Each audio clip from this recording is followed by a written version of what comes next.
Thank you and welcome to the Durham District School Board meeting of November 16th. This meeting will come to order. Are there any declarations of interest, trustees? I see none. So we'll go to item number 3. The Durham District School Board acknowledges that many Indigenous nations have long-standing relationships, both historic and modern, with the territories upon which our school board and schools are located. Today, this area is home to many Indigenous peoples across Turtle Island.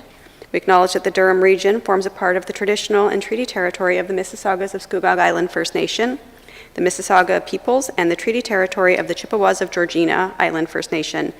It is on these ancestral and treaty lands that we teach, learn, and live. Please join us for, well, we're not going to sing it, but there will be O Canada next. At least I'm not going to sing it. But.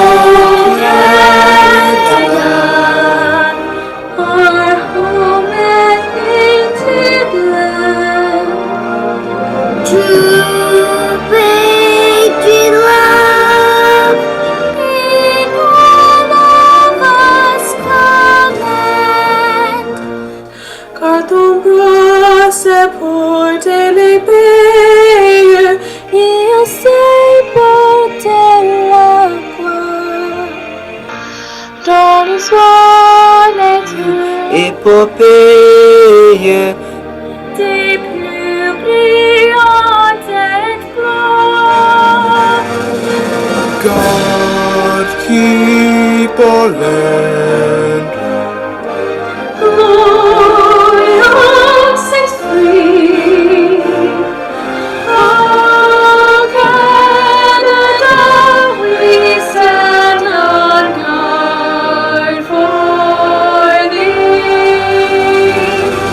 Oh, Canada, we stand on guard for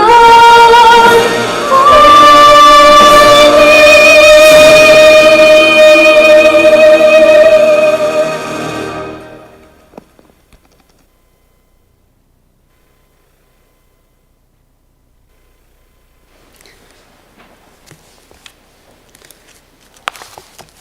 Thank you. Do we have any amendments or changes to the agenda, trustees?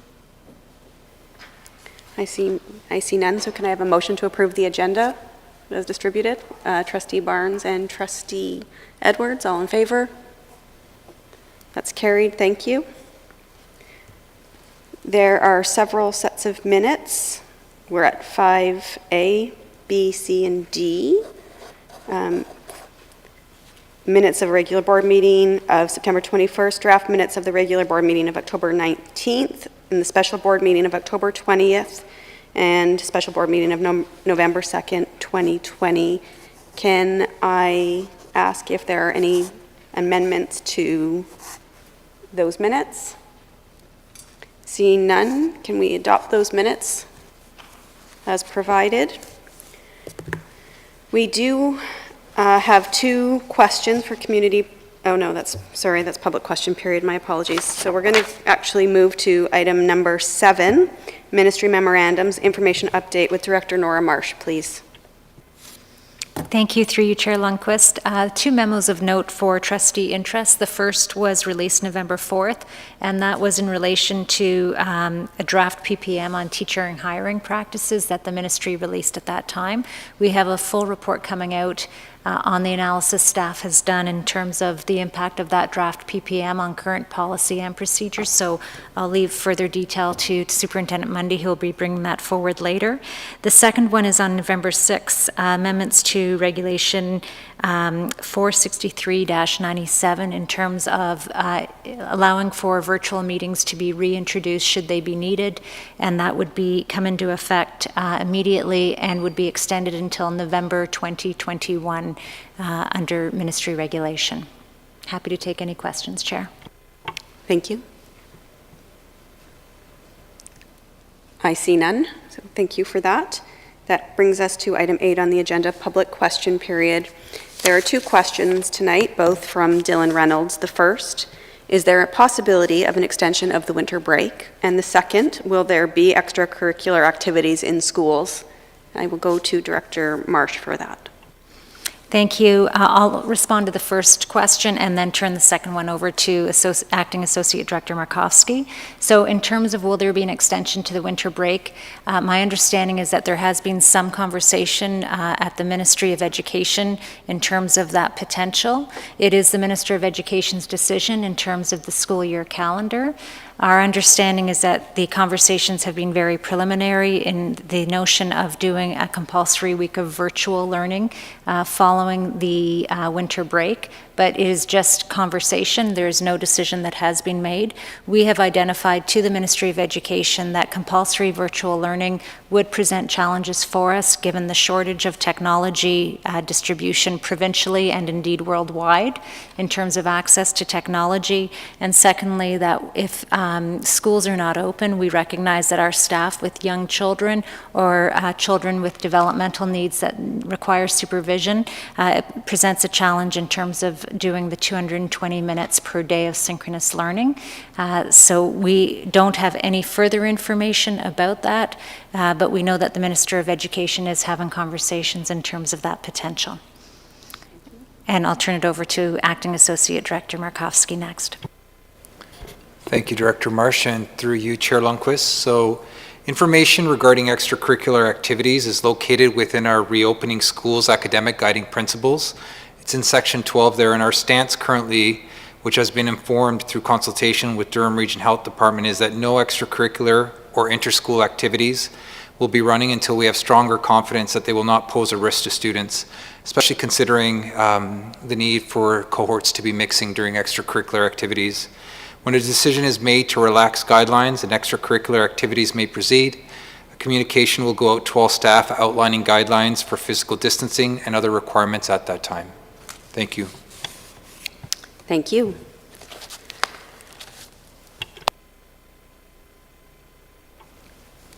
That brings us to item 9A on the agenda, presentations Volunteer of Distinction with Superintendent Heather Mundy, please. Thank you, and through you, Chair. Each year we recognize our volunteers of distinction, typically at a formal ceremony. We value the time and work that these individuals provide in schools to support our students, staff, and communities. This year we are celebrating them virtually. We have created a video that includes opening remarks from the PIC co-chairs, the chair of the board, and the director. Tonight, we are going to share the second part of the video, which shares the pictures of our 2020 Volunteers of Distinction. So we can move forward with the video.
So thank you for taking the time to recognize our volunteers. The entire video, including the welcoming remarks at the beginning, will be shared on our website. Thank you.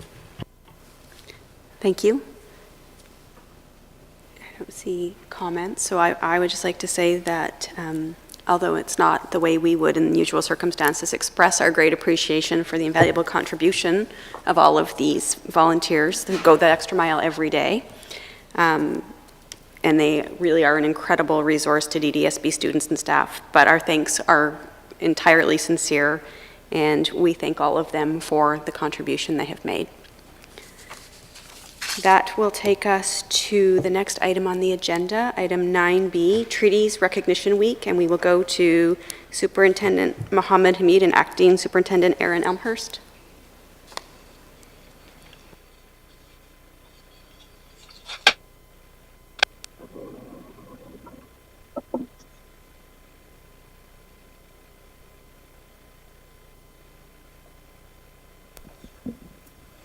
Thank you, and through you, Chair Lundquist. The report can be found on page 35 to 38 of your package. First Nation peoples are the original peoples of the land we now call Canada. When Europeans arrived, treaties were made in peace, friendship, and were based on respect, honesty, and sharing. The original treaties recognize that Indigenous nations are independent and self-governing nations. These legal agreements have not been honored. Treaties Recognition Week takes place during the first week of October every year in Ontario and provides an opportunity for educators to plan and deliver rich learning opportunities about treaties, our collective treaty responsibilities, and treaty relationships. This learning helps to build a greater understanding of why we acknowledge the land, waters, and territories we are on. The purpose of the report this evening is to share with the Board of Trustees highlights of Treaties Recognition Week and the current work being done to support an understanding of the land acknowledgement and treaty education as we continue to deepen our systemic commitment to reconciliation. To share the work that's been implemented and is happening across the Durham District School Board, please join me in welcoming Denise Nickerson, Education Officer, Michelle Evans, Indigenous Education Facilitator, and Jennifer Henderson, Indigenous Education Coach.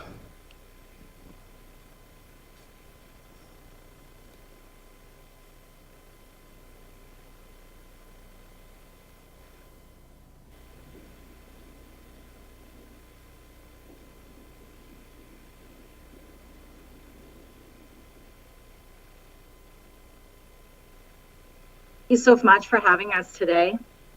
As introduced, my name is Denise Nickerson, and I'm the Education Officer for the Indigenous Education Department, and I'm so happy to be serving in that regards. I'll allow Michelle and Jennifer to introduce themselves.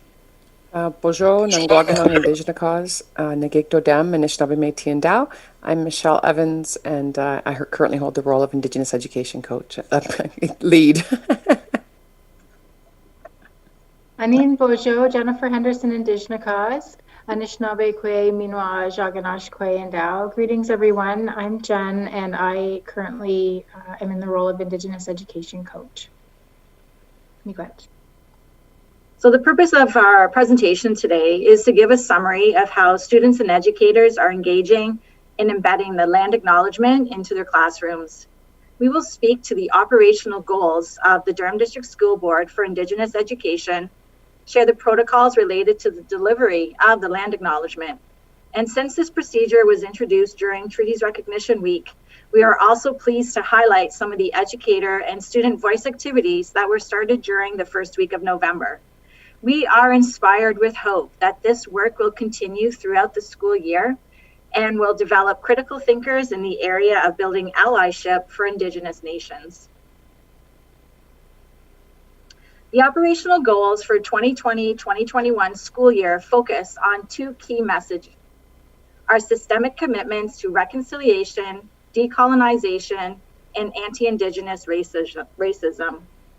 Treaties Recognition Week initiatives provided educators with an opportunity to engage in learning that will support them in creating age-appropriate lessons that address treaty education, the impacts of colonization, and Indigenous contributions, both past and present, thus allowing educators to fulfill calls to action number 62 and 63.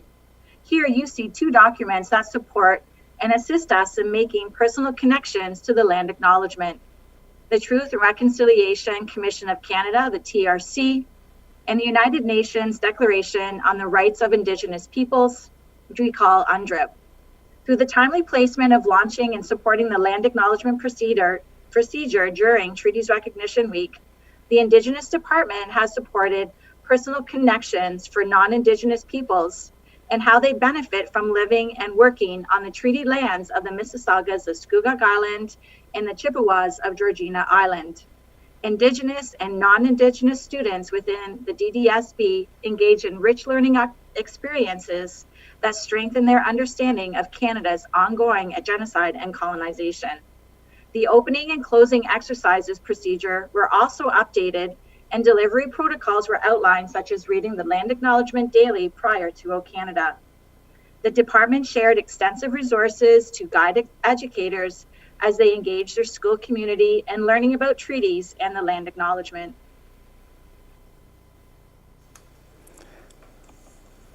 The land acknowledgement is the result of a 2-year consultation process with both of our treaty partners, the Mississaugas of Scugog Island First Nation and the Chippewas of Georgina Island. It is a living document, and it's reflective of our relationship as it currently stands, and we anticipate in the future it will continue to grow as our relationships grow. The Indigenous Education Department was graciously welcomed by families of schools to begin the process of building relationships and deepen learning about the land acknowledgement. Using an inquiry model of learning, Session 1 discussed understanding the land acknowledgement and personalizing the land acknowledgement by reflecting on the question, how am I benefiting from living on the land that is the traditional territory of Indigenous peoples? Senior administration teams also participated in the Métis flag raising on November the 9th. The Indigenous Education Department is committed to supporting administrators across the system in deepening understandings and connections to land acknowledgement, treaties, and reconciliation. In consultation with our treaty partners, we were asked to guide educators to consider the question, if treaties on this land were to be honored. Students engaged with this thinking, and we will share some of their work in the following slides. Honoring the treaties of this land is a priority as we move toward honoring human rights. The Indigenous Education team created and shared Treaties Recognition Week resources, including a Treaties Recognition sway and videos to support treaty education across the system. As with Orange Shirt Day, Treaties Recognition Week provides opportunities for educators and students to embed the true histories and contemporary realities of Indigenous peoples throughout the entire school year. Students led the learning in both physical schools and DDSB at home. As students worked with Indigenous people, they deepened their relationship with the land and waters of this area.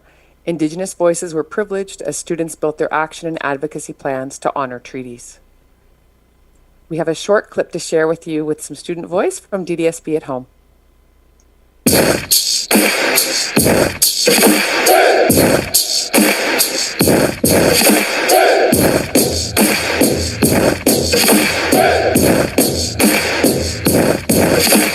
Agreements and treaties are related because in order to make a treaty, two or more groups of people have to come together in an agreement. Agreements play a big part in treaties. For example, if there were a conflict on land and there needed to be a treaty in order to solve the conflict, the two groups of nations would have to come together in a fair agreement on land in order to make the treaty. We thank Rachel Cosford for sharing her students' work. This is an example of how one Indigenous educator created resources for her classroom and shared her knowledge with others. This Bitmoji classroom, created for senior kindergarten to grade 8 students, encourages critical thinking skills and allows students to connect their learning to local, national, and global events. Karen Mullen is a leader with KEEN, the Keenanow Indigenous Employee Network. The Indigenous Education Department continues to grow its affinity group made up of Indigenous educators and allies. The Indigenous Education Department has rebranded their logo. We are proud to learn from Indigenous scholars and are excited to grow DDSB in their work towards supporting Indigenous youth. Thank you for the opportunity tonight to share our work. Our next steps as a department is consulting with Indigenous scholars to update other policies, including the Indigenous Education Policy. Chimigwech, that is our report, and we're happy to take any questions. Thank you for that. Trustees, do we have questions? We'll go to Trustee Barnes first, please. Thank you for the presentation. I'm thrilled to see the depth and involvement and the distance we've come since we started on this journey, and I'm very happy about that. I wonder, as we go through the next step with our land acknowledgement, as we grow it, if we think about ways to sort of not let it become just run-of-the-mill. So if we do it in different First Nation languages, if instead of the just the land acknowledgement, we do an information about First Nation. I just want us to get we don't want to get to the part where it's just routine, where nobody really starts paying attention to it. So I'm really looking at the next generation of Indigenous learning to see what next steps we want to go into. So I just wondered if we consider some of those pieces. Chimigwech, through you, Chair, thank you. Certainly that is the focus of the work, is ensuring that the background knowledge around the land acknowledgement is what takes place in classrooms. We've been fortunate to engage with classrooms around inquiry with the land acknowledgement, where even as young as kindergarten, students are choosing keywords within the land acknowledgement to explore and to investigate the meaning as they dig into the purpose each day, so that, as you said, it doesn't become a checkbox item, but something that really means something to students and to educators. So I thank you for that. Thank you. I see no further questions. Thank you. Just going to look online. I'm scared that I'm missing people, so I'm going to keep doing this. Thank you. I think it's clear that this board supports embedding this work deeply into everything that we do, and we appreciate all of the efforts that are going into it. So thank you for joining us tonight, everyone. And we look forward to seeing what the community comes up with. Thank you. That will take us to the report from the Committee of the Whole in camera, and Vice Chair Thatcher will provide that to the board. Thank you. The board approved the actions of the Committee of the Whole in camera and discussed administrative transfers and placement, personnel issues, and employee relations issues. Chair Lundquist, this is my report. Thank you. We have a motion to receive that report. All in favor? Carried. Thank you. We have good news from the system, number 11 on the agenda, with Director Nora Marsh. Thank you. Through you, Chair Lundquist, I'm very happy to ask for the video to be queued up so that we can listen to our student narrators highlight all of the wonderful things that have happened in our system this past month.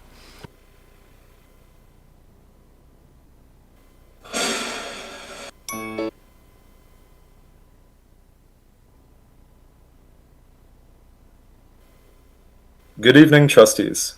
On behalf of the students and staff at the DDSB, we are happy to bring you good news from across the system.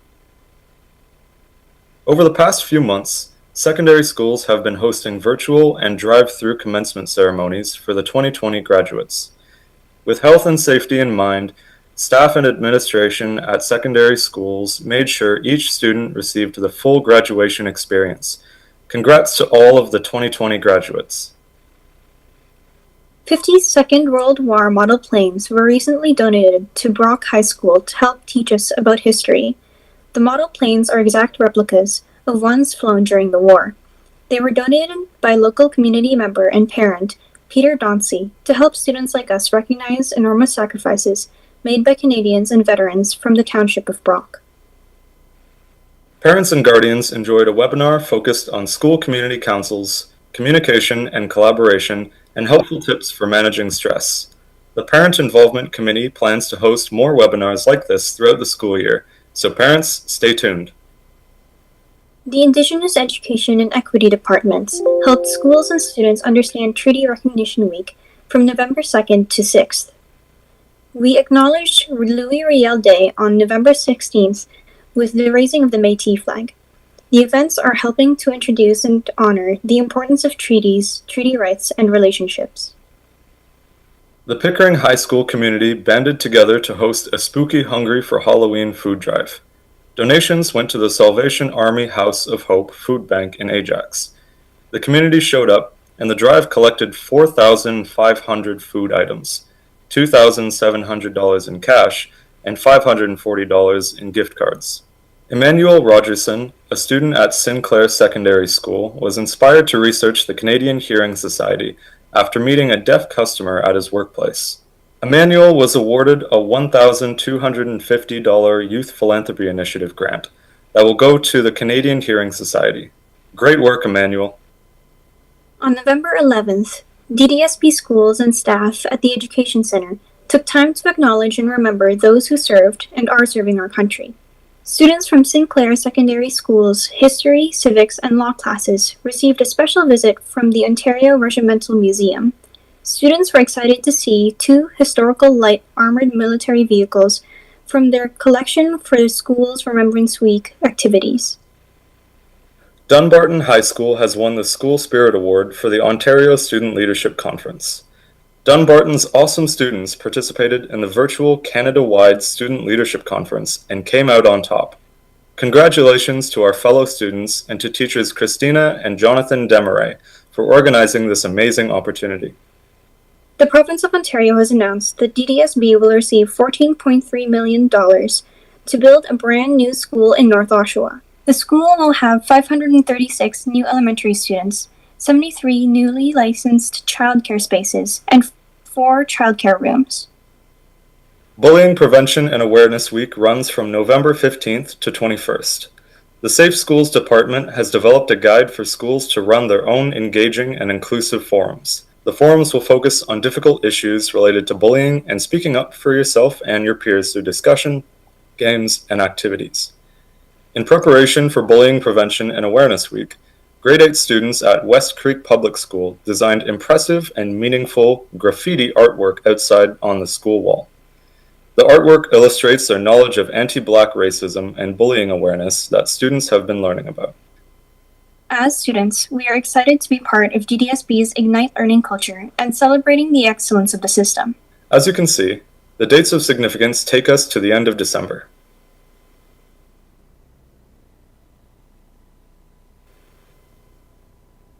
Thank you to Zaid and Samantha from Eastdale CVI for reading this month's good news.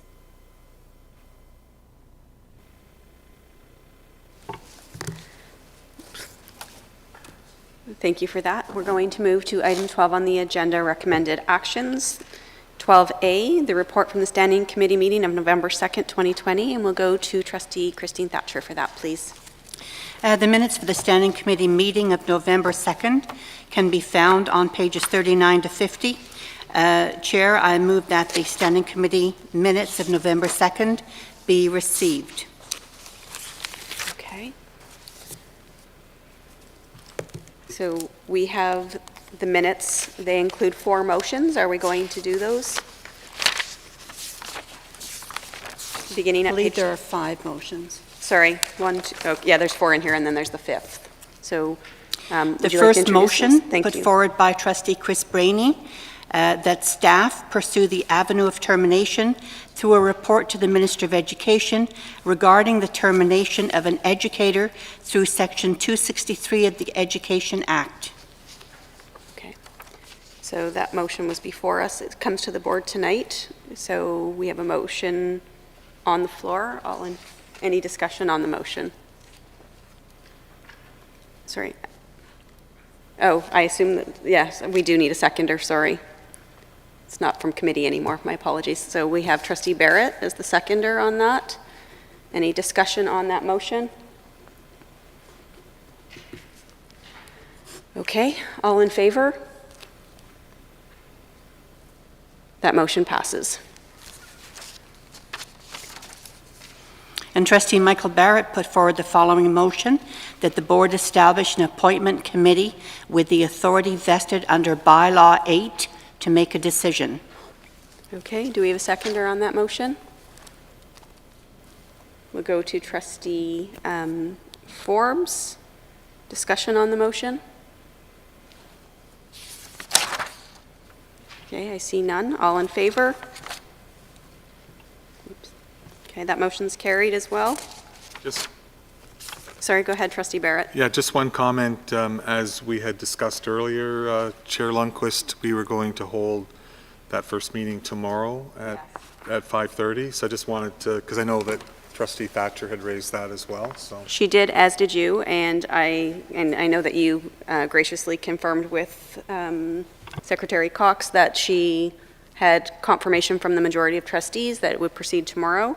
I am going to raise the issue in another moment, but yes, so we have an agreement to meet tomorrow, this committee to meet tomorrow, all trustees available at 5:30, I believe, and that will come up for discussion. But yes, thank you. Trustee Michael Barrett put forward the following motion, that the board extend the Ignite Learning Strategic Plan for the period of 2 years until June 2023. Can I get a seconder for that motion? Trustee Templeton, any discussion? All in favor? I'm sorry, I missed some hands, so can we do that again? That's carried, thank you. And Trustee Darlene Forbes moved the following motion, that the board direct staff to write a letter to the Ministry of Education requesting that the Durham District School Board be allocated a proportional allotment of funding that arose from the $50 million of the federal funds to adequately backstop COVID-related expenses. Thank you. Can I have a seconder for that motion? Trustee Barnes, discussion? I see none. All in favor? That motion also carries. And Trustee Donna Edwards put forward the following motion, that the OPSPA non-voting director become the voting director in the absence of the voting director, and that the alternate OPSPA directors are elected at large and are not specifically elected as voting director alternate and non-voting director alternate. Okay, do we have a seconder on that motion? Trustee Barrett, any discussion? Trustee Crawford, I see your hand up, but I'm not sure if you're voting on this motion or, okay, sorry, thank you. Any discussion on this motion? Seeing none, all in favor?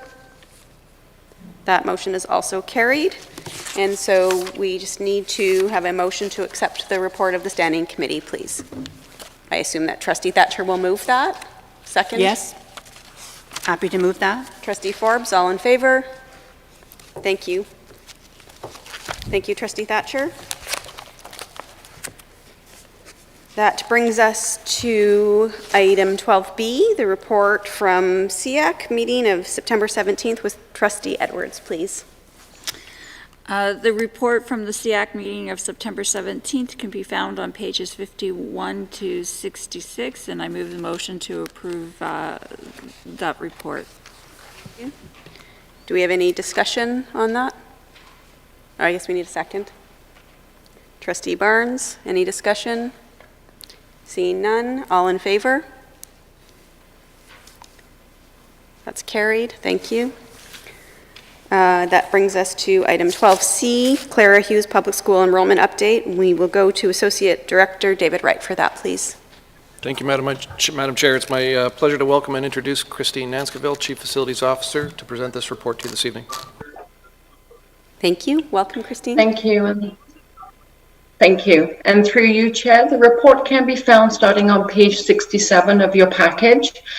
The purpose of this report is to address a recommendation from the current accommodation plan to commence a boundary review for Clara Hughes Public School. However, staff are recommending a delay in an accommodation solution to address the enrollment for the following reasons. For the 2019 school year, there were 11 portables in use at Clara Hughes, with enrollment projections continuing to increase. The projection for the current school year was 836 pupils. Currently, the actual enrollment is slightly under that projection of 824 students, of which 185 are DDSB at home. From an enrollment to projection comparison on Table 2, the JK enrollment is 22 pupils less than projected. And having the fewer JK pupils will have an impact on the projections moving forward, reducing the overall number of pupils long term. Is the cause the result of parents not enrolling their children at this time, or is it in fact the start of a declining trend within this neighborhood? There are also currently 18 pupils attending Clary Hughes as out of area, and it is important that the out of area numbers be reviewed prior to making any adjustments to the boundary and shifting in area pupils to another school. And due to the current situation with in-person and at-home learning, coupled with the abrupt change in the JK registrations, staff have a recommendation this evening asking for a delay in the accommodation solution at this time. And as with all schools and enrollment, staff will continue to monitor and analyze and provide updated information in the spring once the projection process for the next school year is underway and JK pre-registrations have been received, for staff to better understand the future projection trends for this community. And there is a recommendation for your consideration this evening. The trustees delay an accommodation solution to address the enrollment pressures at Clary Hughes Public School. Staff will provide an updated accommodation solution to trustees in spring 2021. That's my report this evening. Thank you for that report. Do we have discussion? We'll go to Trustee Barrett first.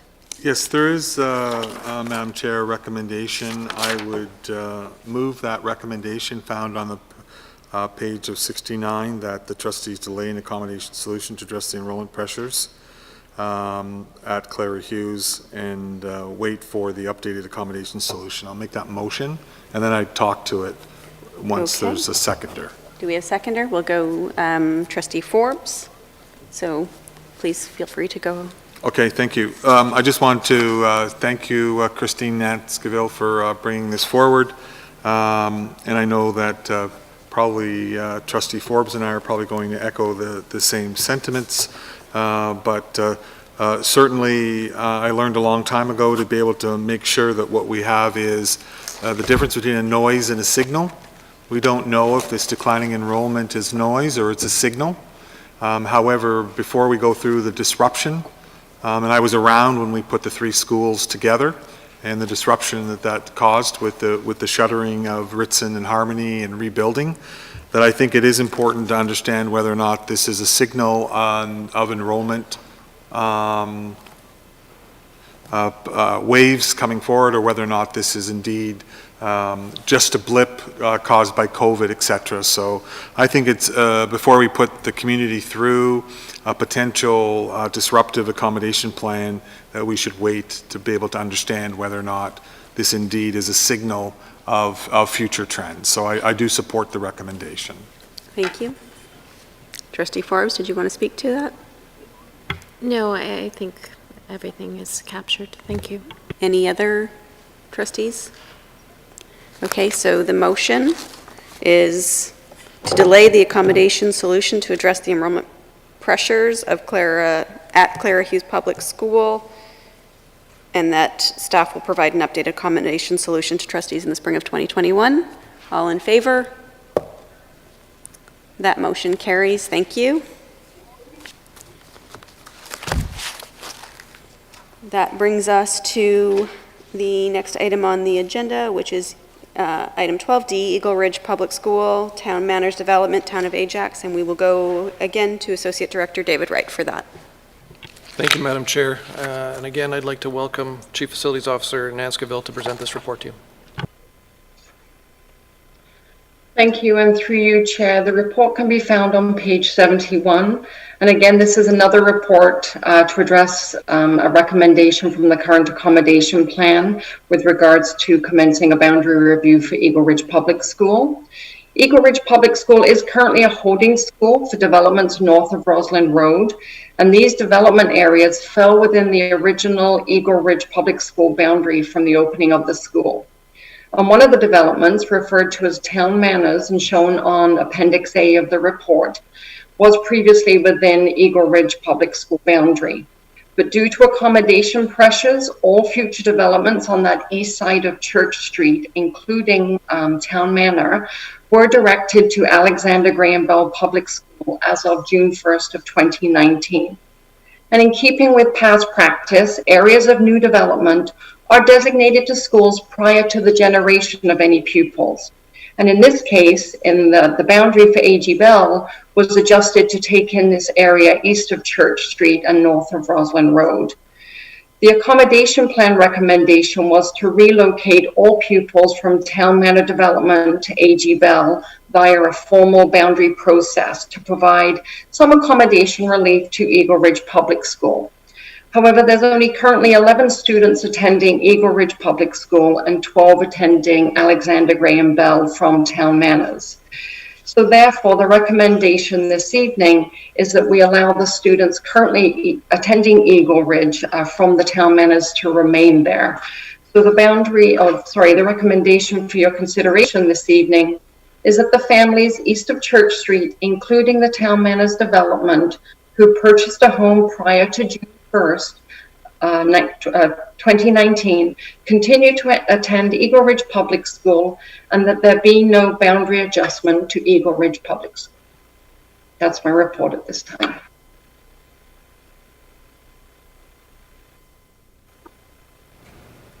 Thank you. Do we have any comment? We do. We'll go to Trustee Barnes first.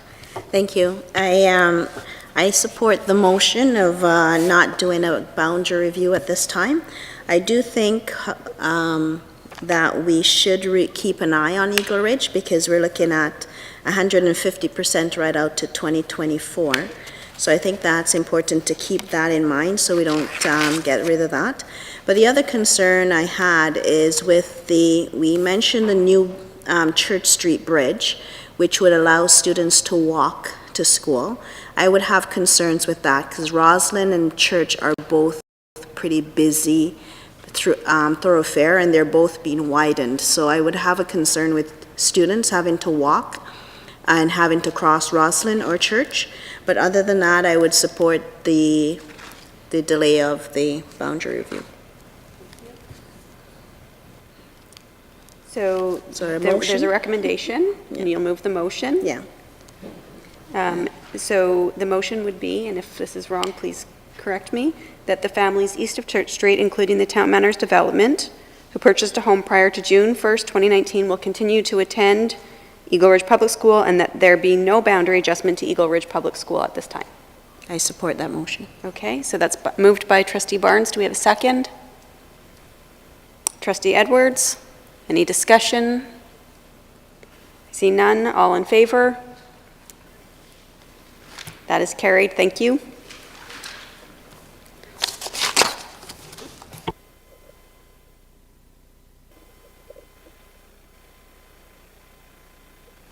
We are going to move to item 12E on the agenda, Treasurer of the Board, and we will go to Director Nora Marsh for that.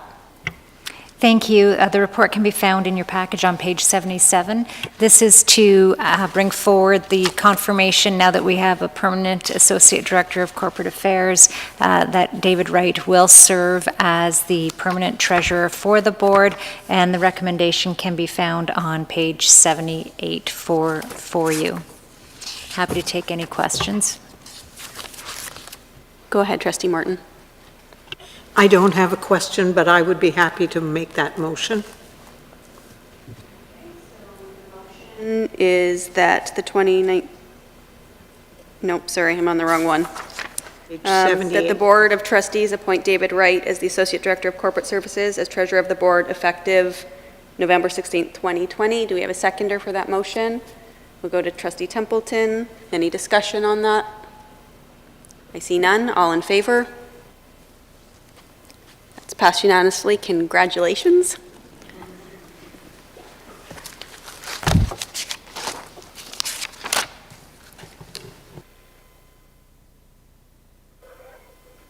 Item 12F on the agenda, the financial process and the 2019-2020 financial report, and we will go to Associate Director David Wright for that again, please.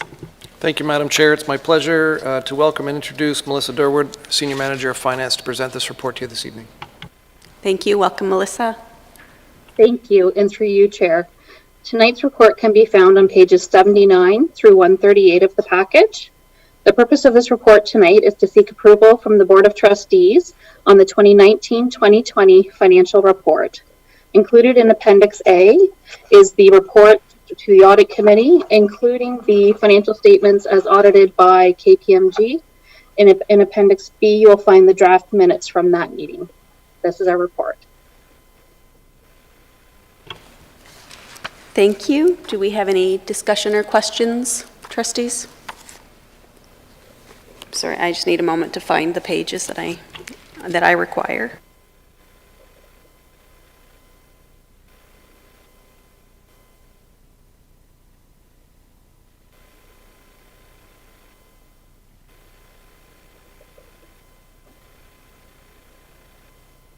We'll go to Trustee Barnes.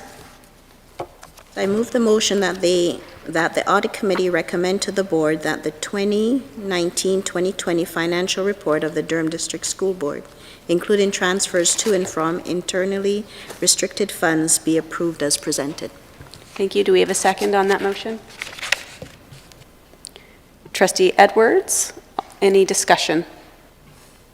We'll go to Trustee Barrett. Yes, just a clarification on the motion. Did I hear you say that the Audit Committee moves? Or, okay, so the Board would accept the recommendation from the Audit Committee. I think it's just the way that it should probably read. Okay, thank you. Sorry, just clarifying.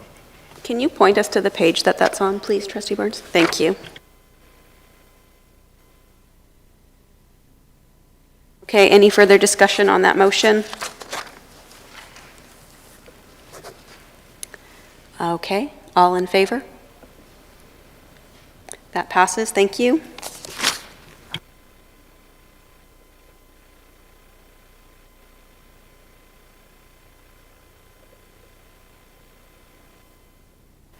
That takes us to item 12G, Trustee Appointment Ad Hoc Committee. So this is what Trustee Barrett alerted to earlier. So we have gone ahead and passed a motion establishing an appointment committee with the authority vested under Bylaw 8 to make a decision. I think it is appropriate for the trustees to make determinations about that one, about the process for that committee once we have actually established the committee. I understand that the trustees have agreed that the majority are available tomorrow evening, the 17th, to meet at 5:30, if that's acceptable to trustees. Do I see any objection to that? I don't. So I think it would be appropriate for the trustees to make the determination tomorrow evening on the process that it intends to adopt in respect of the appointment, having reference to Bylaw 8 and the requirements provided by section, I think it's 2. Just want to confirm that I have that someplace. I don't. There's too many pieces of paper here. Sorry? 2.3? Oh, yes, 2.31 and 2.3 sub 2 will indicate which process is adopted. I don't believe we need to make that determination this evening, that we can make that tomorrow evening in our committee meeting. Is that acceptable to trustees? Okay, so then that's how we will proceed. Yeah, I was just going to say, I certainly agree. I mean, it's the committee that makes the decision, and the committee comes back to the board, so fully concur. That would be the process. It shouldn't be made here, it should be made in the committee. Yeah, I agree with that too. I just wanted to make sure that all of the trustees are in the same place on this. It's an important issue for everybody, for sure. Okay, I see nothing further on that, so thank you for that. We will go to item 12H, the Director Performance Review Ad Hoc Committee Report. with Trustee Christine Thatcher, please. Yes, and thank you. The committee has completed its mandate. In particular, the committee prepared a draft policy governing the director's performance review, which it recommended that the board adopt. The board accepted the committee's recommendation and adopted the director performance review policy at the board meeting held on July 8th, 2020. The policy is publicly available on the board website. In addition, the committee prepared a template employment contract for the Director of Education. That template was recommended to and used by the board as the basis for the contract that the board entered into with the Director of Education. Under the Director Performance Review policy, that contract will be publicly available on the board's website. The committee also prepared a draft of the director's position profile and reviewed potential service providers to perform the external consultant functions as stipulated in the DPR policy. Under the DPR policy, a committee is to be established to, amongst other things, oversee the selection of the external consultant and to work with the consultant, the Director of Education, to prepare the Director of Education position profile and objectives document. So the work of this committee is complete, and the committee makes the final recommendation that the board direct the committee to deliver any further information, any information that may be relevant to the Director of Education Performance Review Committee for its consideration.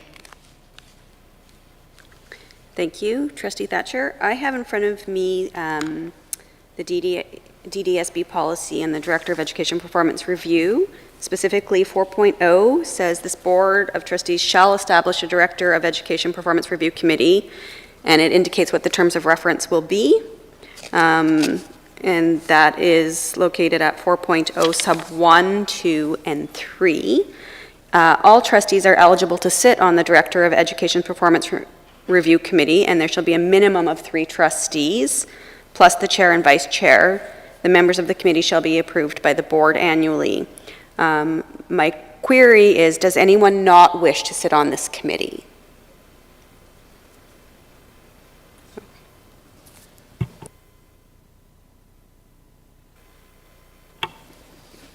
So we all see this as an important committee, without doubt, and so everyone wishes to sit on it, so that's good news. So we will establish, I guess we need a motion to establish the committee, so we have a motion from Trustee Barrett to establish the Director of Education Performance Committee using the terms of reference outlined in the policy, and the information that has been referred from the Director of Performance. I'm sorry, Christine, can you give me the title of it again? Okay, so and using the information provided from the Director of Performance Review. So we have a motion. Do we have a seconder for that motion? Trustee Forbes, any discussion on that motion? Okay, so all in favor? That passes.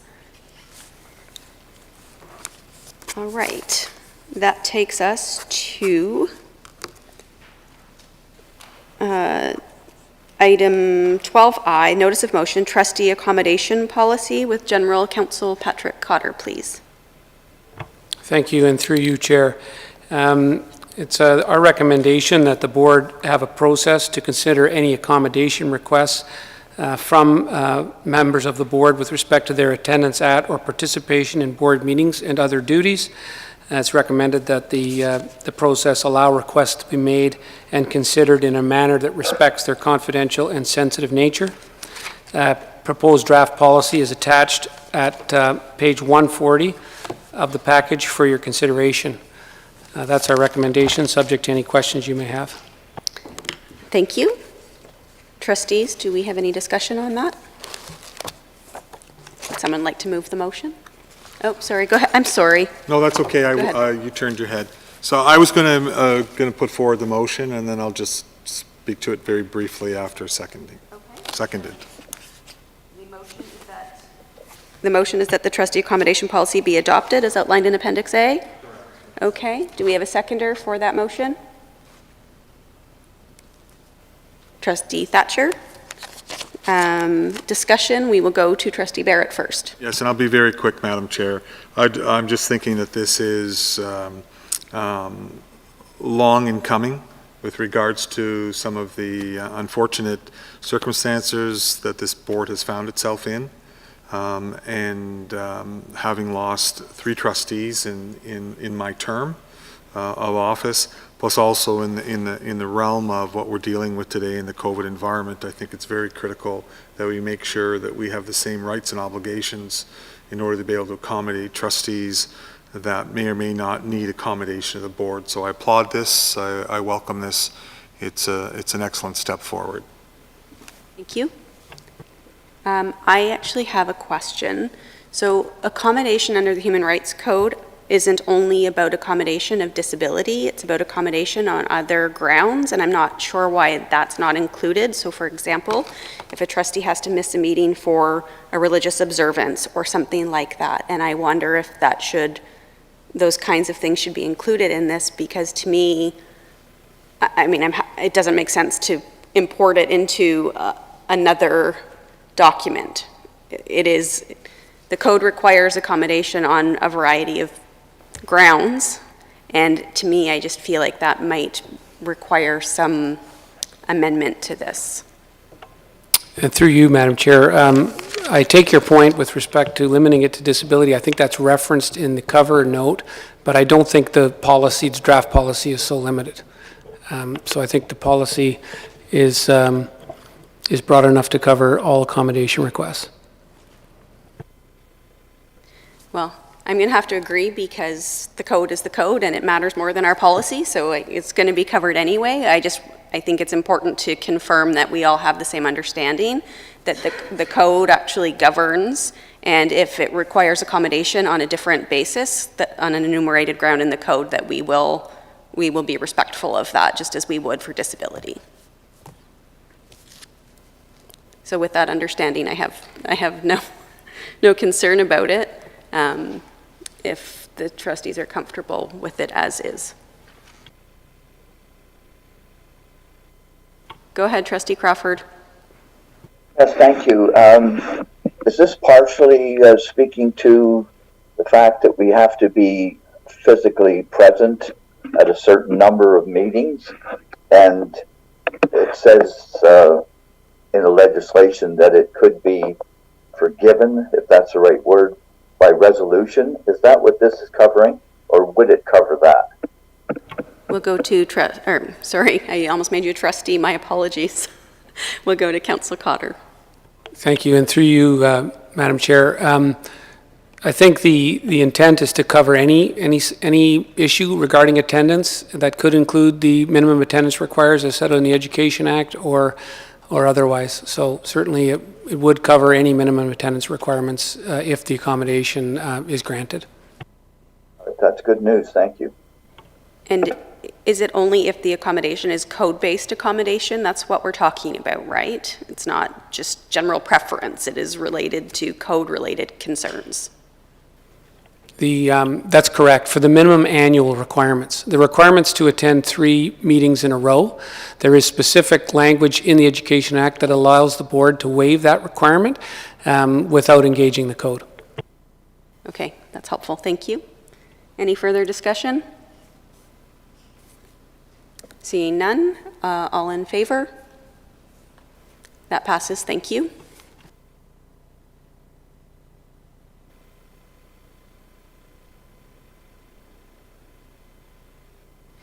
That takes us to item 12J, Governance Report, and we will go to the chair of that committee, Trustee Morton. Thank you, and through you, Chair Lundquist. The committee met on October 26, 2020. The committee continued its work on an updated trustee code of conduct and on a consolidated bylaw. When considering the consolidated bylaw, we discussed the membership and parameters of advisory committee meetings and ad hoc committee meetings. We will continue this discussion at our next meeting. The committee also considered the issue of trustee distribution under Bylaw 9. which was first referred to the committee by the board on November 18th, 2019. At the meeting of October 26th, the committee affirmed that the requirement for amending bylaws is previous notice and a 2/3 vote. The committee also considered whether the board breached bylaw number 9 by determining the distribution of trustees in March 2018 on a majority vote rather than a 2/3 basis. The committee concluded that there was no breach. Therefore, it is the recommendation of the committee that the board affirm that the requirement for amending bylaws is previous notice and a 2/3 vote. The committee's next meeting is November 23rd, 2020, where it will continue work on an updated trustee code of conduct and a consolidated bylaw. That is my report. Thank you, Trustee Morton. Do we have discussion on that report or a mover on the recommended action? And I would make that motion. Okay, so can you read the motion to us again, please, Trustee Morton? So the recommended action will just be the motion? Exactly, yes. Okay, so do you have it in front of you? I don't have your verbal report, so I can't read it back, so. Okay. Sorry. It is the recommendation of the committee that the board affirm that the requirement for amending bylaws is previous notice and a 2/3 vote. Okay, so that would mean the motion before us is that the board affirm that the requirement for amending the bylaw is previous notice and a 2/3 vote. Do we have a seconder on that motion?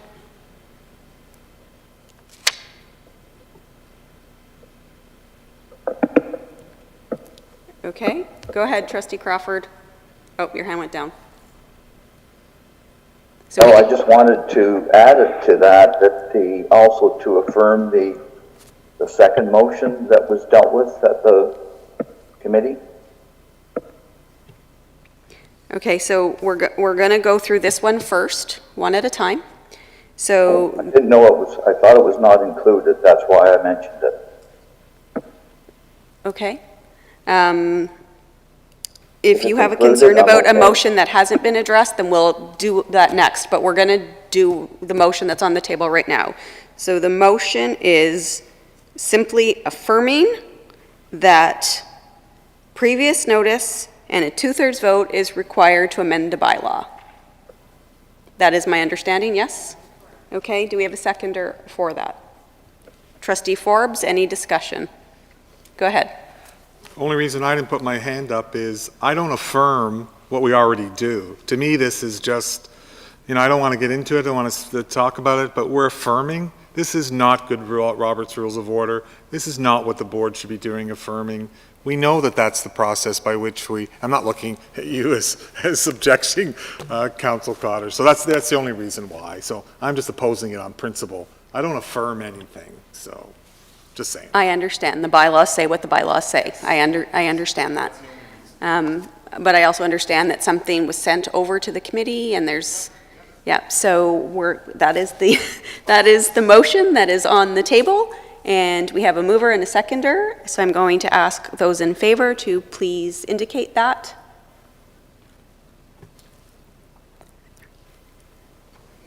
That motion is passed. Sorry, I have 2 votes online. 3, sorry, can we put our hands up again if we're agreeing? Yeah, Chris actually has joined us. So we have Chair Brainy, who's not chairing because he's not, and Trustee Crawford, Trustee Forbes, Barnes, Templeton. I don't know if you voted or not. No? Okay. 1, 2, 3, 4, 5. And 6. Okay, so that is carried. Is that the entirety of your report? Okay, so Trustee Crawford, you're up next. You're on 12K with trustee distribution. Okay, thank you. No, I was hoping it would be part of the report because we did deal with the second motion at that time. So I would like that second motion put in front of the board for discussion and either acceptance or rejection. Trustee Crawford, can you tell me what the second motion is?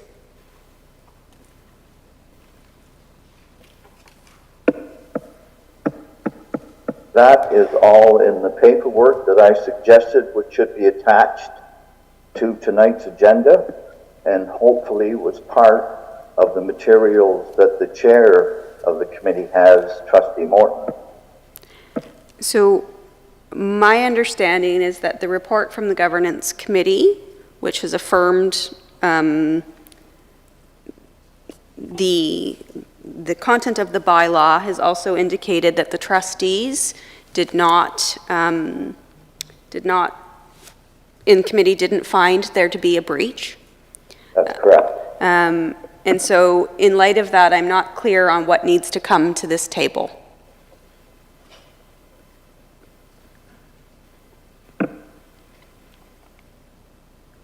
The motion that was part we dealt with, that motion was dealt with. It was sent there by the board, needs to come back to the board. So I think it has come back vis-a-vis a report from the governance committee that has been... Correct. I'm sorry, I can't. Sorry, point of information, I guess. If we have something that's referred to committee and the chair of the governance committee has reported back to the board, do we not simply need to receive the recommendation of the committee and move to that effect? I would make a motion to receive the report of the governance committee as accepted as presented tonight by our chair of the governance committee, Trustee Morton. Okay, so Trustee Crawford, there's a motion by Trustee Forbes to accept the report of the governance committee as provided by Chair Morton, which addresses the discussion surrounding this issue. I'm just going to see if there's a seconder for that. Is there a seconder? So Trustee Barrett, discussion on that motion then, please.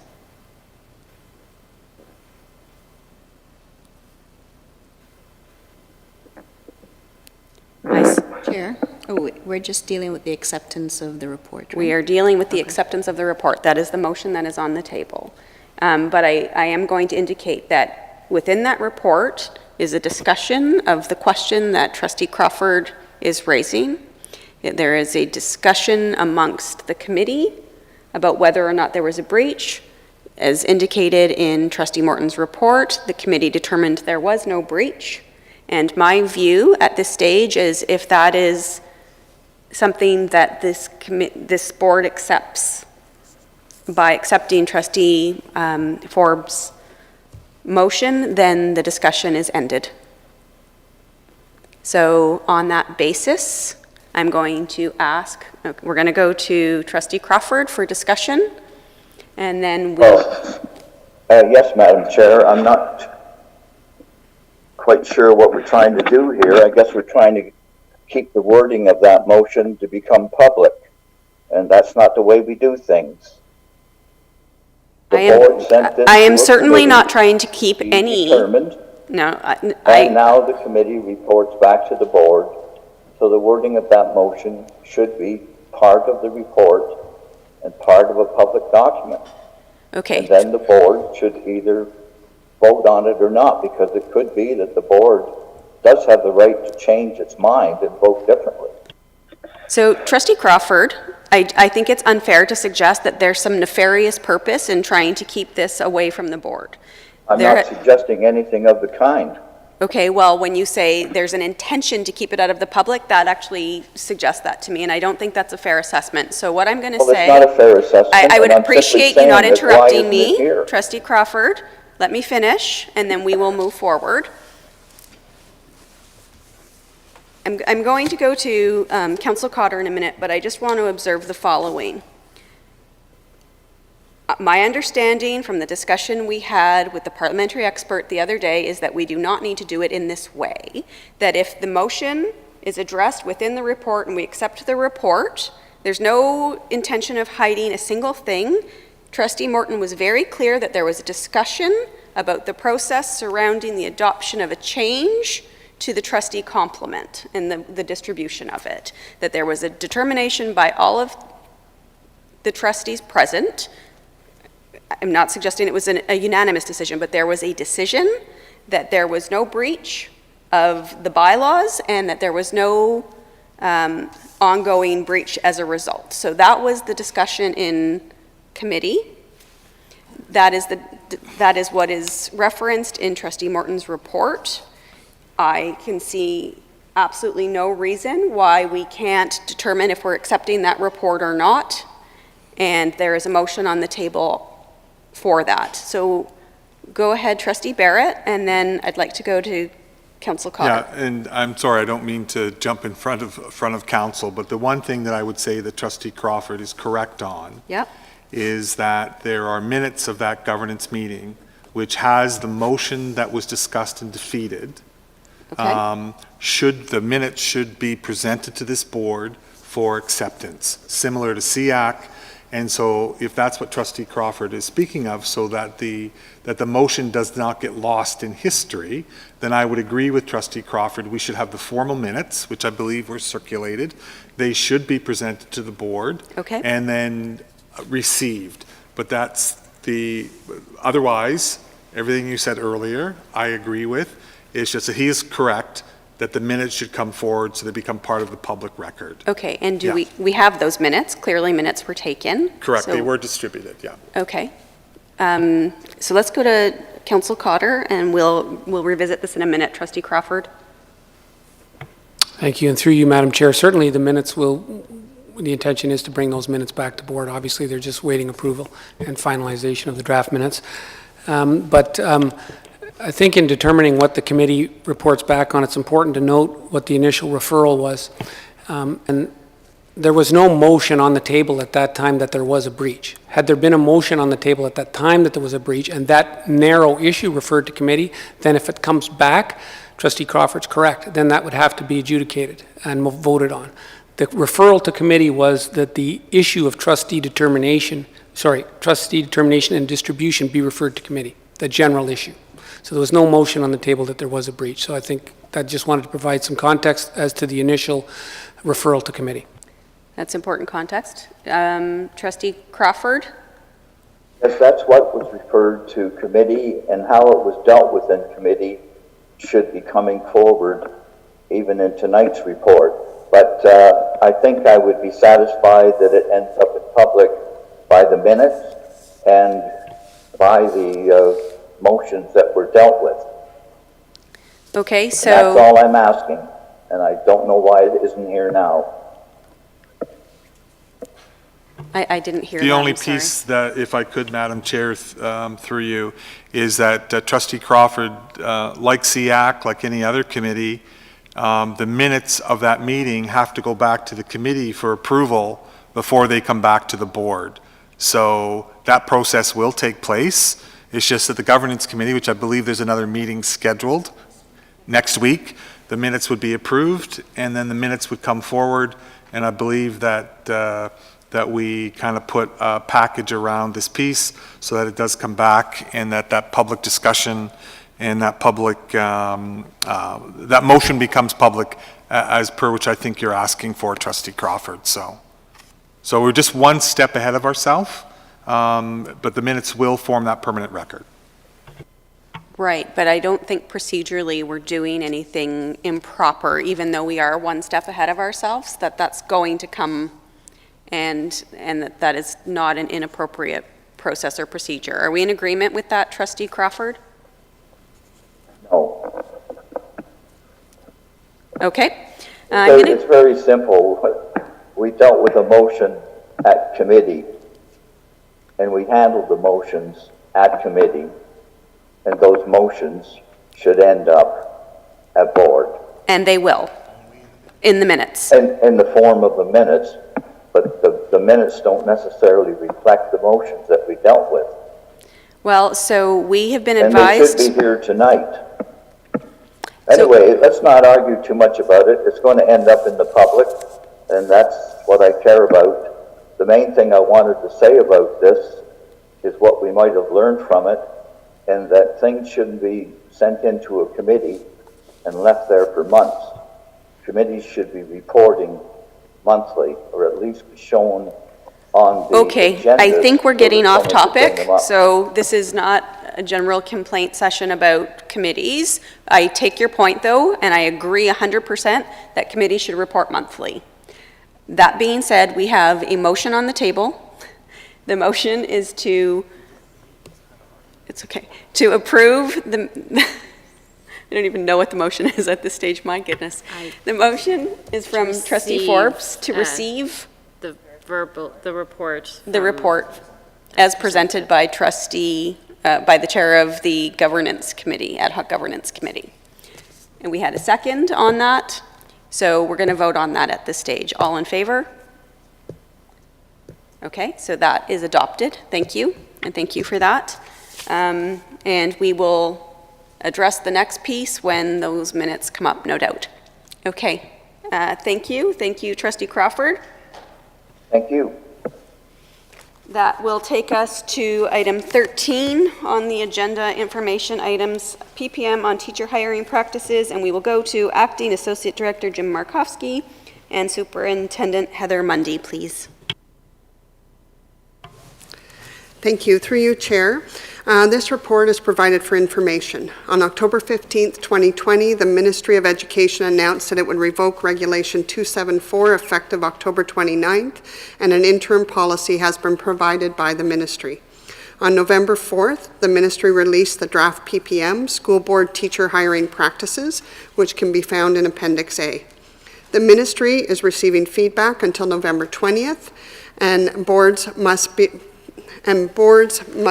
to provide updated teacher hiring guidelines in accordance with the PM that will be in effect as of January 1st, 2021. This report will focus on the changes indicated in the draft PPM and the next steps that DDSB will do in compliance with the new PPM as of January 1st, 2021. I'm looking forward to inviting Lisa Coppins, Senior Manager for Human Resource Services, who will share the analysis section on the 5 components outlined in the draft PPM. Thank you, Superintendent Mundy.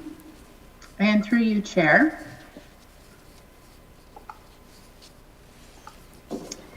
So the PPM that Superintendent Mundy has referenced identifies 5 components for inclusion in teacher hiring guidelines.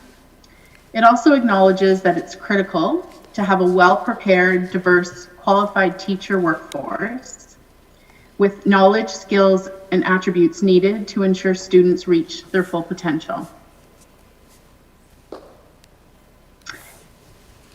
In developing the teacher hiring processes and guidelines, we must include the following components. So the first one being diversity, equity, and human rights. So under this component, the goal is to achieve a diverse teacher workforce where teachers reflect the identities of students. Hiring practices are to be non-discriminatory and without barriers. Our current equitable recruitment policy already aligns with this component. The second component being qualifications and merit. We must continue to adhere to Regulation 298, Operation of Schools, when it comes to the Ministry of Education qualifications. However, we should also be considering additional experience, background, and skills that candidates may bring to the position, and also consider different ways of evaluating teachers during the hiring process, which we're exploring as part of our consultation with administrators and federations. The third component is employment mobility. Teachers from other school boards in Ontario are now eligible to apply to and be eligible for interviews for any position where previously there were limitations to do so. And the fourth component being fairness and transparency. Our current equitable recruitment procedure and framework does already address a fair and transparent process. What is new here is the addition of a conflict of interest disclosure form, which will be built into our processes. And the fifth component is monitoring and evaluation. So our need to develop a plan to monitor and evaluate the effectiveness of our teacher hiring. And through this component, we will focus on data collection, monitoring both the diversity and skills of our workforce, and identifying any gaps. And we will develop a plan in partnership with our Human Rights and Equity Advisor, as well as our Equity Department. I'll now turn it back to Superintendent Mundy to talk about next steps. Thank you, Lisa. So in terms of next steps, we just wanted to highlight again that our current equitable recruitment policy does align with the purpose and the mandate of the draft PPM. We will continue to review our procedure and framework and ensure that the key deliverables for the hiring practice match with the purpose, the key deliverables for our hiring process for all employees matches with the purpose and mandate of the draft PPM. And one key change, as Lisa mentioned, was the conflict of interest disclosure form. To support the specific requirements for teacher hiring, Human Resource Services will be creating guidelines for both the elementary and secondary teacher hiring process. And this process development will involve consultation with our Federation partners as well as our administrator associations. Thank you, and that concludes our information report. We are happy to answer any questions. And Lisa, if you just want to turn on your camera for a minute so that we can see you as well, that would be great. Thank you, Superintendent Mundy. It wouldn't allow me to start my video. Oh, thank you. I tried. We were hoping to host had see you, stopped that it, was all. So any questions? Thank you. Thank you. We'll go to Trustee Barnes first, please. Thank you. I have a question, but I'll do a little rant first because I'm so excited about this Regulation 274. And we don't take away from the awesome teachers that we've hired, but we're just, this regulation being adjusted really responds to our community and their continual ask about being represented in the classroom, that their students are represented in the classroom.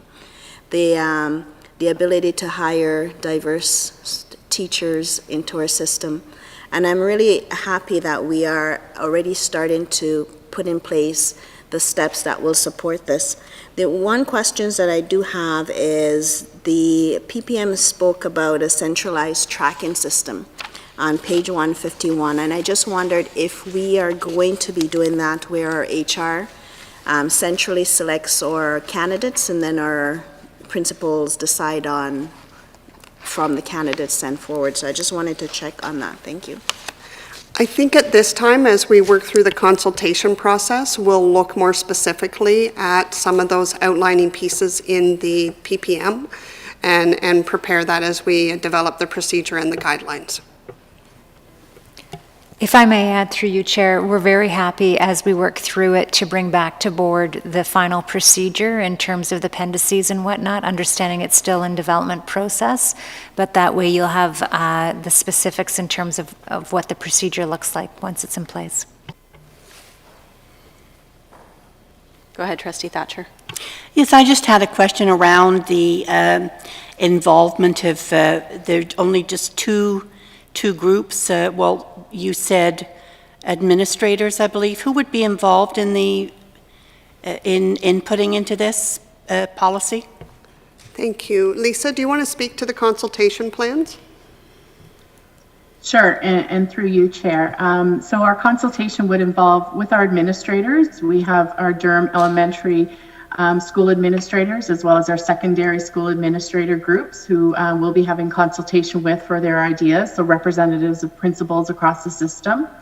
And we'll also have consultation with our federations, so both ETFO as well as OSSTF, in terms of exploring some of the opportunities, especially around evaluation and how we're going to evaluate teacher hiring and candidates on a go-forward basis. And with our collective agreements for sure. But I was wondering about, we have an equity group, we have people involved with equity. I mean, is there not any other groups who might just input into this? Yes, I think when Lisa was speaking, she said they will work with the equity department and our Devika Mather, our human rights advisor, as well as looking at ensuring that we apply those components into the final procedure and guidelines. And then just one last thing, then it'll come to the Board of Trustees as an information item only, completely a fait accompli? Through you, Chair. So when we first got word of the PPM, I had introduced the idea to trustees that we would have to approve a policy by the end of December. When we received the draft PPM and did the analysis in terms of what the PPM was asking for and what we already had in place, our policy was very progressive in terms of the work that I believe had been previously done through previous superintendent with the equity framework really informing the policy. So for that reason, the policy as we currently have it, I think we're in good shape in terms of that December 30th due date.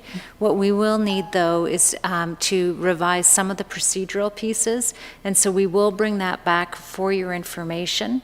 And if trustees feel that there are changes that they wish to make to the policy, which is part of the package tonight, we would certainly be open to that. But right now, we meet the threshold in terms of what the ministry is expecting us to do by the end of December, understanding that they are still consulting on the draft PPM.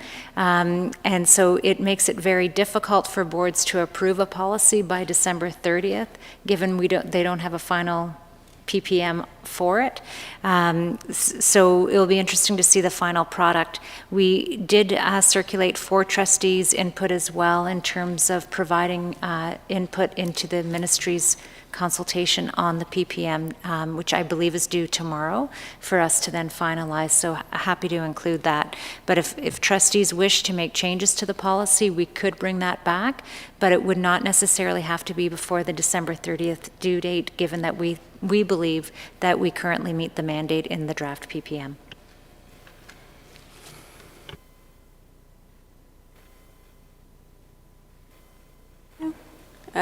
Any further questions, trustees? So I'm just going to observe that I think, anything that allows us to increase the diversity of perspectives is important. And I recognize that the code permits us to have these kind of ameliorative or special programs, and I support that entirely. But I do want to observe that I think that the way this transpires in a practical way is going to depend on the training that goes downstream, particularly when principals and such are making those kinds of decisions. So I'm interested to see more about that, because I don't think it will succeed without it. I think it's going to have to be a very robust reporting requirement to make sure it works. So I look forward to hearing more about that. So thank you for the report. That takes us to something. I'm in the wrong book. Item 13B, the Transportation Report, DSTS Annual Report with guest presenter, Kelly, I'm going to not do well with that name, Meckelin. I'm really sorry, I know it's wrong. And you can correct me and I will stand corrected, and also Superintendent Heather Mundy.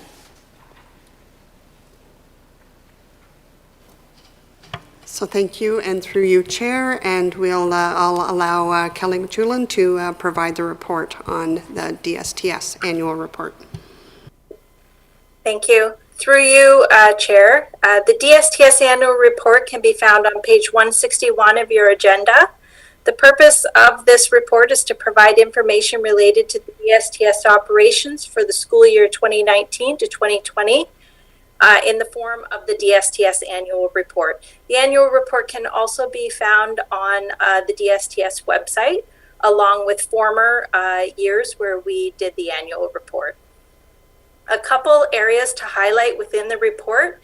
Page 167 of your agenda provides information on the safety programs given to all elementary students throughout the board. Page 169 outlines the process for assigning bus stop locations and also our procedure on the reconsideration of transportation arrangements, which is available to all community members.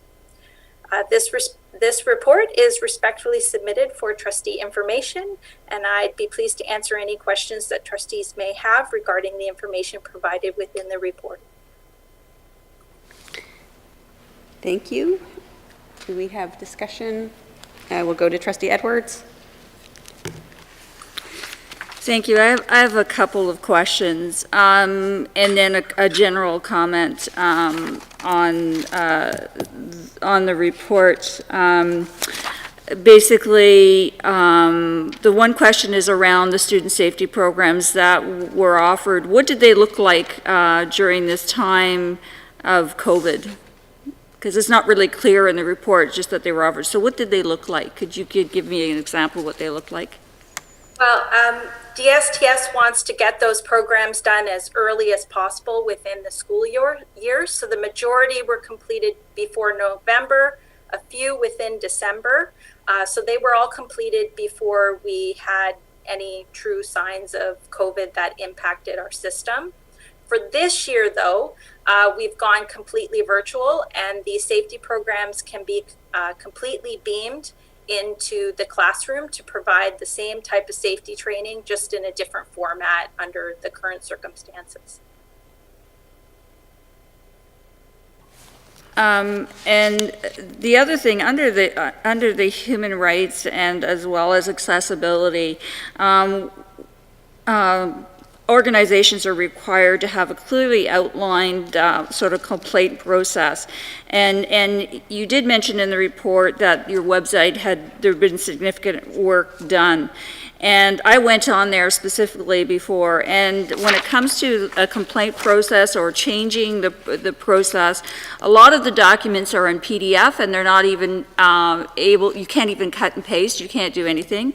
It's not clearly outlined where exactly it should be clearly out on a website for a complaint process. And I'd kind of like to know is how many change requests bus stops go to the governance committee at that point in time. I think that the website and needs to be a little bit more compliant with the Human Rights Code as well as the AOODA code. But can you kind of explain sort of how a person is supposed to find that information on how to do a request stop? It's very difficult to find. It's not accessible. And then the reporting of that as well. Sure. So the request for a review of a bus stop is actually on our website. It's a click, and it's an online form submission. But certainly if someone doesn't want to fill out the form, they can call us within our regular business hours, and we can assist them with completing the form or taking down their concerns. And also we would accept that review or concern via our email. So whatever form is more convenient for an individual. And how is that being reported? Is that reported back to the governance committee, the DSTS governance committee, as far as the number of complaints and so forth? Not necessarily the complaints. Most of them are actually rectified or they are resolved. But the ones where someone wants to request a reconsideration of the decision made by DSTS, and that may be a bus stop, they would submit a request for reconsideration to be added to the DSTS Governance Committee agenda. But again, someone can do that in writing, but if they want to verbally make that concern, we could transcribe that over the phone as well.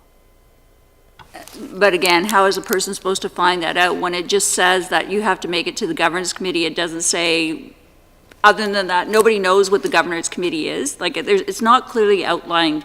The process and the procedure is not clearly outlined for people to have, and it's not accessible. Just a comment. Thank you, Trustee Edwards. We'll go to Trustee Morton. Thank you, and through you, Chair Lundquist. You indicate an average walk to stop distance of 400 meters to a maximum of 800 meters. With your policy of not entering private property and roads, many rural families are negatively impacted. Dead-end roads are very common in our northern municipalities. We are expecting some of our youngest students to be walking distances far greater than 800 meters on secondary and on gravel roads. This is a very challenging time for many of our families, and I'm afraid that we're adding to their burdens, to their stressors. In winter months, this is particularly dangerous with fewer hours of daylight and snow accumulation. Is there any way that we can possibly reconsider our stance on dead-end roads? Right now, that's actually part of our policy that we would not enter a road for the safety of students if we don't have proper clearance. Before DSTS would relocate a bus stop out of a dead-end road, we actually go out and do a complete on-site review.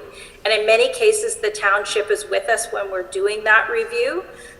We take the smallest bus, single access 18-passenger school bus that we have in fair weather winter conditions and simulate the turn that we require to get in and out of the road safely. And that's in fair weather. That's not with any winter conditions on top of that. If it's determined that we cannot safely turn around for the safety of the students, to ensure that we don't have an accident, we don't cause any property damage, we will relocate the stop, but we relocate the stop as close as we possibly can to the area affected.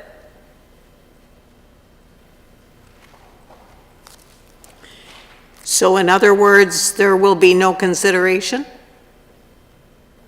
Anybody who has a concern, who has been affected by this, they could certainly submit a request for reconsideration for review by our governance committee. But I know families who have already gone to the governance committee and have received only negative comments in return. That would be the decision of our DSTS governance committee, yes, considering the safety of all students involved. Thank you. Thank you. Do we have anything further? Madam Chair? Go ahead, Trustee Crawford. I don't know if it's appropriate to ask about COVID and spacing on the buses at this time. If it's not, just say so. It's fine. Go ahead, Trustee Crawford. Well, we were very concerned about this at the beginning of the year and very concerned about the spacing. And I wonder, how is that working out now that we have a couple of months of sampling? And the second question is, are we doing any testing of the students on the buses or in the schools? So the second question is going to be, not on the buses, but in the schools, is going to be addressed in the report coming, or in the information item coming up. So we're not going to ask that of transportation, I don't think, but in terms of the busing situation, that's a fair question. Okay, so through you, Chair, really on the buses, I think the lowered capacity was an excellent idea by everybody involved. We do have complete seating plans. It's an online portal that is available to bus operators and to school administrators. From a COVID perspective, we've had very few cases that have actually been related to bus students. So far, so good, would be my report. Thank you. Thank you. So I have a follow-up question to that about the busing. So several parents had indicated to me that they were concerned that the bus plans were not being followed in terms of assigned seating. And I just want to know if that's something we revisit with the drivers to make sure that they're following those seating plans in light of the importance of keeping the cohorts together and lessening exposure. Every week, and we work with the schools as well to ensure that we have the most accurate and up-to-date seating plan. they're continuously reviewed weekly with the bus operators. And if there's any changes to those plans, they're requested to print off the most up-to-date seating plan available. Students who aren't sitting in their assigned seats, there's a communication report that is sent to the school administration to address the importance of sitting in the seat that they've been assigned to. Okay, so if a parent is suggesting that children in the same household are no longer sitting in the same seats and that's not a requirement, that's a mistake, yes? They should be sitting in the same seat together, siblings, unless we've been directed otherwise by a school on why siblings shouldn't be sitting together. But yes, they should be sitting together. If it's a specific concern, please reach out to me and we'll take care of it immediately. Okay, thank you. Anything further, trustees? I see nothing. Thank you both for the report. Thank you for joining us. Thank you.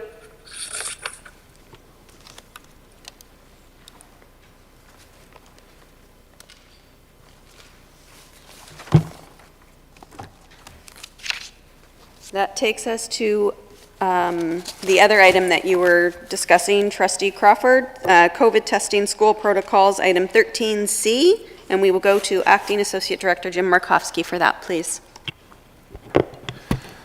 Through you, Chair Lundquist, and thank you for this opportunity to speak to the board's roles and responsibilities surrounding COVID-19 management. The first thing to understand is that the Ministry of Health provides legislative and policy oversights to boards of health. This includes issuing guidance and direction to public health units for such things as the management of COVID-19 cases, contacts, and outbreaks. The Ministry of Health has prepared a document entitled COVID-19 Guidance School Outbreak Management, which outlines the roles and responsibilities of the various organizations that are accountable for the management of COVID-19 in school settings, including expectations for school boards and school administrators. And what I wanted to do is just to break down this report to take a look at those responsibilities in relation to the public health unit and our school board, so that way we could delineate those responsibilities. I'll start off with the public health unit, and there's 4 key areas of focus. First being prevention and preparedness. In relation to their responsibility, they provide resources. They're also responsible for hiring and assigning public health nurses in schools and providing general education and support. The second section is in relation to case and contact management and outbreak management. So public health leads the work on all outbreak management. They receive, investigate, and manage any reported cases of COVID-19, and also investigate people who may be in contact with individuals who have confirmed cases.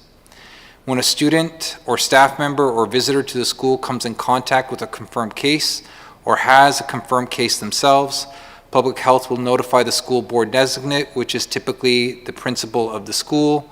Often this communication takes place through the public health nurse that's assigned to the school. Public health will investigate any cases associated with school locations and identify high-risk and low-risk contacts. They will provide recommendations to us on necessary cohort isolation and the potential need for full or partial school dismissal.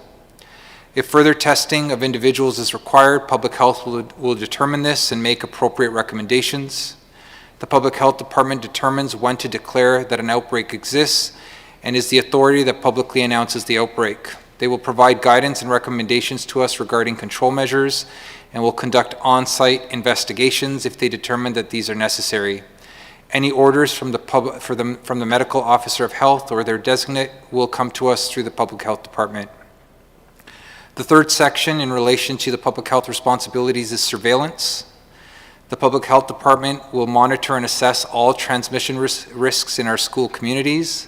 They also monitor absenteeism in our schools. Their role includes entering cases and outbreaks into the provincial database, as well as entering school exposures in the provincial surveillance and tracking system.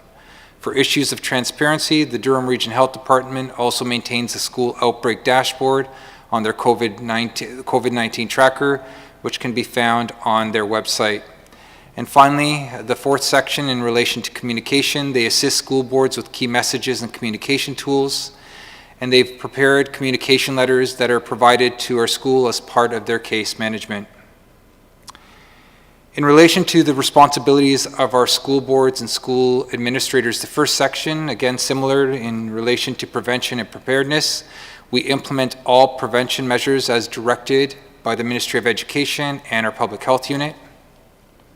Second, in relation to occupational health and safety, we provide training to staff regarding outbreak prevention and control measures, infection prevention and control, and the use of personal protective equipment. We provide notice to the Ministry of Labor, Training, Skills and Development when advised that a worker has acquired COVID-19 through an occupational exposure. And if needed, we also provide the necessary reporting to WSIB and the Joint Health and Safety Committee. In relation to the third section, assisting public health units in case investigation, our role in assisting the public health unit in case investigation is fairly straightforward. We provide the information they required as requested. They typically would include the names and contact information for infected individuals in order to facilitate their investigations and the next steps. Additional record keeping is kept up to date in our schools to ensure that this information is available to public health during the school day and after regular business hours. And we work cooperatively with the Public Health Department as they investigate cases, contacts, and outbreaks by ensuring our records are accurate, including such things as daily student attendance and visitor logs. And finally, the final section is communication. We communicate proactively with the school community about COVID-19 prevention measures and about how ill individuals, cases, and outbreaks will be handled. We communicate confirmed COVID cases, and we provide daily reporting to the Ministry of Education on any confirmed cases involving individuals connected to our school. That summarizes our report, and I'd like to just conclude that I'm pleased to add that we have a very proactive and positive working relationship with our Durham Region Health Department to work through this management of the current pandemic. Thank you. Thank you. Do we have any questions or discussion on this report? I do, Madam Chair. My hand is not working. Okay, well, I will accept you as the first commenter. Go ahead, Trustee Crawford. That was a lengthy explanation. It sounds like what the government has put out in their edicts, but my question is much simpler. It has to do with testing. Do we or the health department only test if there's symptoms? And are students part of the overall testing that the government does daily?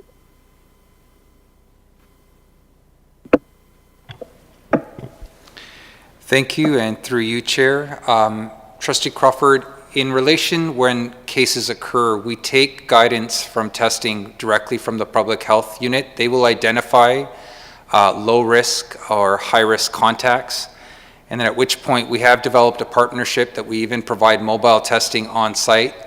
But in terms of actual making testing mandatory, that would be something that's directed through our Public Health Unit. That's not something that we would direct, and it's really specific to each unique case.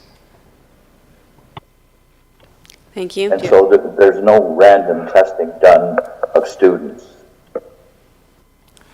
Thank you.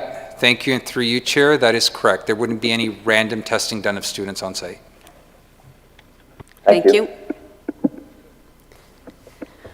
Do we have any other questions about this? No. So I do actually, and I apologize for that in some ways, but it strikes me that, and maybe it's not a question, but it's a comment. So at the time that we were given advice on masking and on protocols, the land looked a little bit different than it does now, in my view, right? The number of cases were much lower than they are. They're rising very quickly. We've moved into an orange stage. Have we had any other directives from the medical officer of health, Dr. Kyle, about changes to the protocols as a result of that landscape shift? Thank you, and through you, Chair Lundquist. I can't speak to any specific direction that has been provided. I can share that some of the guidance that we are receiving from our Public Health Unit has evolved. So in relation, for example, to classrooms and students that would need to be dismissed and identifying those that would be low risk and high risk, we have seen some evolution in that area where I think the measures are becoming more strict in relation to how we respond. But I don't have any specific information in relation to the public health officer. Okay, thank you. I just wonder if it makes sense to make an inquiry of Dr. Kyle if there are further steps we should be taking. And I recognize they may reach out to us, but I don't see any harm in us reaching out to them. So I'm wondering if that's something that would be acceptable to the other trustees. I am personally worried about the numbers when we're looking at, you know, a projected trajectory of 6,500 cases a day by December. And I know that's not all in schools, of course, but it just seems to me wise to inquire as to whether there are other steps we should be, as a system, considering. So I don't have a motion on that. I just wondered if other trustees had any concern about doing something like that. I mean, I guess I would bring a motion to ask the director to consult with the Chief Medical Officer of Health in light of the changing trajectory of COVID and determine if further steps need to be taken by the DDSB to increase student safety. So I guess that's my motion, and I'm wondering if someone would second it. Thank you, Trustee Barnes. Discussion? Okay. But, sorry, I did just comment. I Sure. know that, and again, there'd be other people that would know better than I in the schools. I would dare suggest, based upon my sampling, and my sample's pretty small, that there are very few children that come to school today not wearing masks. I think the voluntary piece that we've had, I recognize that there's more to this than just masks. You know, again, I sound like a broken record, I know, because in running a business, I'm protecting my 1,100 employees as well. And so therefore, making sure that we abide by all the current guidelines that exist. I don't think there's a harm in being able to make sure, but I recognize that, in the conversation that we had earlier, that mandatory masks, I would dare say we're almost, if we're not 99%, I would doubt that very few kids not wear it. But there's a broader perspective here. So just what else should we need to be able to do? I know that we are taking advice from, but I also want to make sure that what we're doing is being consistent. My business operates in 8 different municipalities and 4 provinces. And I will tell you that every single medical officer has a different interpretation of what should be followed. So, and granted, I'm not criticizing the medical field. I recognize that we're dealing in a crisis that we know little of and have experienced little in. So I don't think it does any harm and to be able to at least inquire. So that's enough. Thank you. Any further discussion? Yes, Madam Chair. Go ahead, Trustee Crawford. I would agree with anything that asks for more information, and I'm just wondering if staff is in agreement with the directives put out by the government, or do they think there should be more done? And as an ex-statistician, I can't help but wonder when the numbers go up, and the 2 main things that have happened since September is that hundreds of thousands of students have gone back to school and hundreds of thousands of people have gone back to work. But I don't see anything in their reports that shows that they're testing those 2 groups. But getting back to about staff, is staff totally satisfied with what the government is giving us as directive?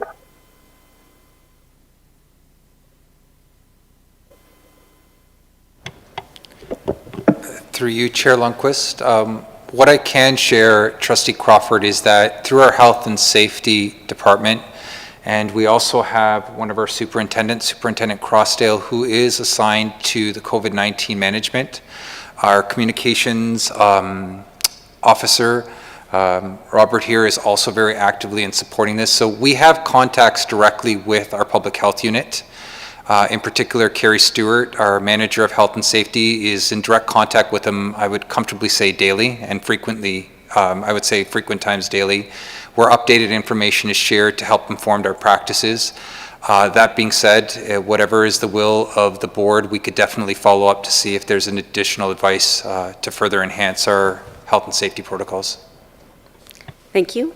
So the motion has been moved and seconded that we consult with the Chief Medical Officer of Health of Durham Region to determine if, and I'm not suggesting any particular steps, but if there are any further steps that the DDSB should take in light of the increased number of COVID cases in the region and the trajectory of COVID in the province. So I think discussion has been had, so all in favor? Okay, so that's carried. Thank you.